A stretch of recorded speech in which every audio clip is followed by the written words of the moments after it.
अब इसी समय क्या हुआ, चाइना ने भी परमाणु परीक्षण 1964 के अंदर उसने परमाणु परीक्षण कर लिया।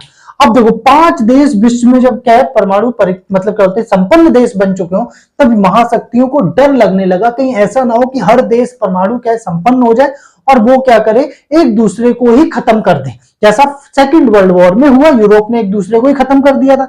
इसीलिए उन्होंने एनपीटी की, न्यूक्लियर नॉन प्रोलिफिकेशन ट्रीटी, इसका मतलब है परमाणु अप्रसार संधि 1968। इसके तहत यदि 1 जनवरी 1967 तक, क्लियर है, अगर जिस भी देश ने परमाणु हथियार बना लिए हैं 1 जनवरी 1967 तक, उसको परमाणु संपन्न घोषित कर दिया गया।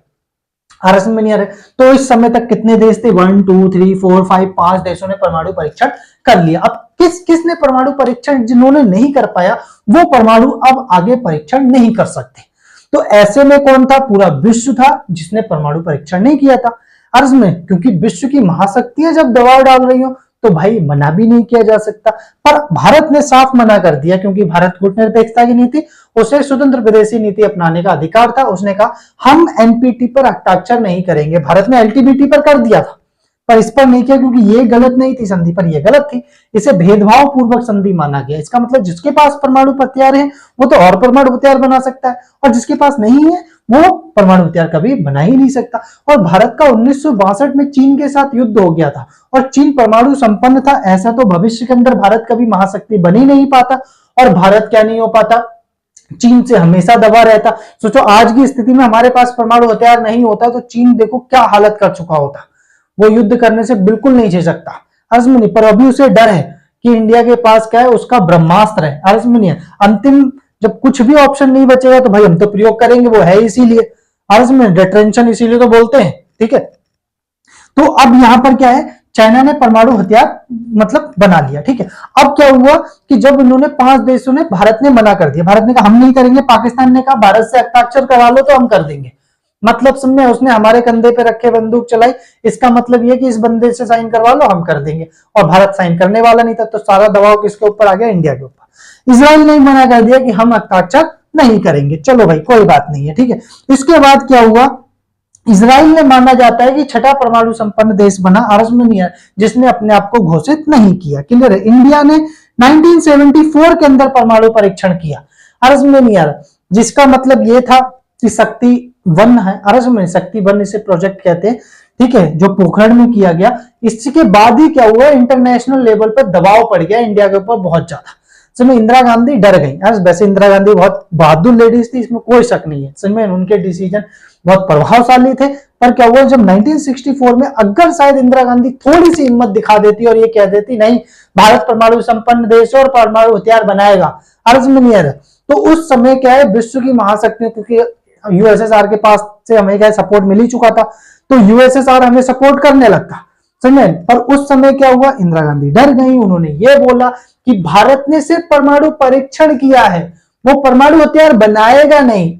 मतलब सुने, हमने टेस्ट कर लिया है कि हमारे कैसे परमाणु हथियार बनना है ये हमें पता है, पर हम बनाएंगे नहीं, आप टेंशन मत लो, समझे। तो अमेरिका शांत हो गया, अच्छा ठीक है बनाना नहीं है उन्हें, ठीक है। आर्मेनिया अगर उस समय बोल दिया होता कि इंडिया बनाएगा नहीं परमाणु हथियार, समझ में नहीं, तो शायद हम 1974 में परमाणु हथियार बना चुके होते, आर्मेनिया, और अभी तक हमारे परमाणु हथियार की कैपेबिलिटी और बढ़ चुकी होती। चलो कोई बात नहीं, ठीक है। पाकिस्तान, फिर हमने क्या 1998 के अंदर परमाणु परीक्षण कर लिया, 98 पोखरण 1, सॉरी पोखरण 2, आरएसएम शक्ति 2 के नाम से जाना जाता है। इसमें 5 परमाणु परीक्षण किए गए। आज भारत के पास परमाणु हथियारों का जखीरा, हाँ जखीरे की तो बात ही नहीं कर रहे यार, चाइना ने अब अपनी परमाणु हथियार की क्षमता बढ़ा रहा है क्योंकि वो अमेरिका से टक्कर ले रहा है, और अमेरिका के पास करीबन क्या 1000 परमाणु हथियार हैं, वो जिन्हें वो क्या है रेडी टू यूज पर रखता है, क्लियर है। इसलिए ये भी अपनी क्षमता बना रहा है और बढ़ा रहा है, ऐसा माना जा रहा है कि अब तीसरे नंबर पर पहुंच गया, 330 से करीबन इसके ज्यादा है। भारत के भी ऐसे माने जाते हैं कि 160 से ऊपर है, 180 के बीच में है। पाकिस्तान के पास परमाणु हथियार 180 मतलब सॉरी 160 170 से 190 है, थोड़े मतलब पाकिस्तान के पास ज्यादा है।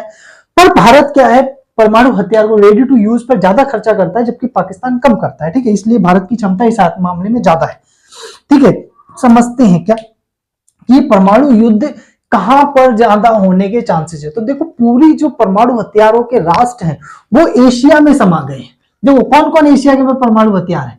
रशिया के पास परमाणु हथियार है, नेक्स्ट नंबर पे चाइना के पास परमाणु हथियार है, इंडिया के पास परमाणु हथियार है, अर्ज में नहीं आ रहा। यहाँ पर आप क्या इजराइल ले लो, इजराइल के पास परमाणु हथियार है, समझ में नहीं है। नेक्स्ट नंबर पे कोरिया, यहाँ पर कोरिया पेनिनसुला है, उत्तरी कोरिया यानी कि नॉर्थ कोरिया के पास क्या परमाणु हथियार है। नेक्स्ट नंबर देखो कितने देश परमाणु हथियार संपन्न कहां पर आ चुके हैं, एशिया में।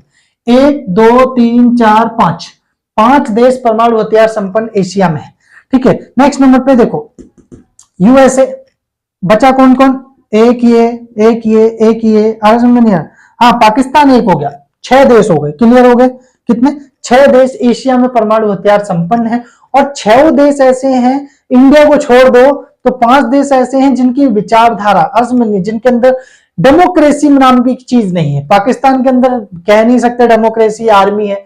समय 1999 में जब कारगिल वॉर हुआ तो सोचो वहां के जो राष्ट्रपति थे उनसे बिना पूछे वहां के सेना जनरल परवेज मुशर्रफ ने तो परमाणु हथियार तैनात कर दिए। अजमनियर हमें खबर आ रही है कि पाकिस्तान परमाणु हथियार प्रयोग कर लेगा। अरजमनियर ये बात अलग है, इंडिया डरा नहीं, उसने की कर लो। अरजमनियर सुबह होते होते पाकिस्तान गायब है नक्शे से, ढूंढना फिर कहां गया ये, क्लियर है। नॉर्थ कोरिया में पता है तानाशाह है किम जोंग उन, पाकिस्तान के अंदर 1 पार्टी रूल करती है, रशिया में 1 मैन रूल, मतलब समझ व्लादिमीर पुतिन अरजमनियर 2036 तक खुद को राष्ट्रपति घोषित कर चुके हैं, क्लियर है। अभी देख लो इलेक्शन हुआ उसमें वही जीते, नेक्स्ट इलेक्शन होगा उसमें भी वही जीतेंगे, ठीक है। तो देखा जाए तो इजराइल में भी डेमोक्रेसी है, ठीक है। इन देशों के अंदर कहीं ना कहीं तानाशाही है, और वो तानाशाही क्या है, परमाणु हथियार छेड़ने में बहुत बड़ी कारगर भूमिका निभा सकती है, ठीक है। अब भाई देखो चाइना जिस तरीके से एग्रेशन कर रहा है उसका टारगेट ही यही है वर्ल्ड में महाशक्ति बनना। मैं तो ये सोचता हूं अगर चाइना महाशक्ति बनेगा तो वो कैसे वर्ल्ड को लीड करेगा, ठीक है। क्योंकि अमेरिका में तो डेमोक्रेसी है तो अमेरिका को अमेरिका के लोग ही रोक लेते हैं। अमेरिका कुछ ज्यादा गलत करता है तो अमेरिका के लोग में मतलब समझो वहां पर क्या बोलते हैं ह्यूमन राइट्स इतने ज्यादा मजबूत हैं कि वहां की जनता ही विरोध करने लगती है, समझो, तो उन्हें मजबूरन पीछे हटना पड़ता है। पर चाइना में ऐसा नहीं है, चाइना की जनता विरोध नहीं कर सकती, समझ में नहीं है। वहां पर प्रोटेस्ट करने का राइट ही नहीं है, समझे, वहां ह्यूमन राइट्स उतने ज्यादा नहीं है, नहीं राइट टू स्पीच उतनी नहीं है, बोलने की आजादी। तो वो कैसे चीन रोकेगा और चीन किस तरीके से वर्ल्ड को अनस्टेबल करेगा, इस बात को लेकर बड़ी चिंता रहती है। क्योंकि चीन जिस तरीके से महाशक्ति बन रहा है और एशिया में जस्ट भारत से लगता हुआ देश है, तो भारत को सबसे ज्यादा दिक्कत होने वाली है। मेरे अभी तक वो शांति से चला आ रहा था, आज में और यही 2017 में ढोकलाम में उसने इंटरफेयर किया, 2020 के अंदर उसने क्या नाम है इसका गलवान के अंदर किया, और 2000 ये अभी क्या नाम है 2-3 महीने पहले की बात है तो तवांग के अंदर उसने क्या झड़प की। तो इसकी झड़पें ये दर्शा रही हैं कि वो धीरे धीरे चाह रहा है कि भारत से विवाद रहे, जिससे कि इंटरनेशनल लेवल पे वो अमेरिका से तो नहीं भिड़ सकता, वो चाहता है इंडिया से भिड़कर, क्योंकि इंडिया तीसरी महाशक्ति है। मतलब समझ में आ रहा है नहीं आ रहा भाई, बजट पे तीसरा सबसे ज्यादा खर्चा करती है, ग्लोबल फायर इंडेक्स में 4थे नंबर पे है। आज में रशिया से भिड़ेगा तो रशिया खत्म नहीं कर देगा, उसे पता है नहीं। इंडिया के अंदर डेमोक्रेसी है अर्ज में, तो उस स्थिति में कहीं ना कहीं इंडिया को क्या हल्का सा दबाया जा सकेगा, वर्ल्ड में दिखाया जा सकेगा कि चीन कितना पावरफुल है। उसका ये कुछ ऐसा क्या उद्देश्य रहा है अर्ज में नहीं। तो ठीक है, पर इंडिया दबेगा नहीं, ये अलग बात है, ठीक है, क्योंकि इंडिया में डेमोक्रेसी है। तो क्या हुआ, इंडिया के अंदर कहीं ना कहीं डिसीजन लेने की पावर भी मजबूत है, ये मानना पड़ेगा। क्योंकि जब भी हमारे युद्ध हुए तो हमने राष्ट्र हित को क्या मान्यता ज्यादा दी है अर्ज में नहीं है, और जनता ने भी उसका समर्थन किया है भरपूर, क्लियर।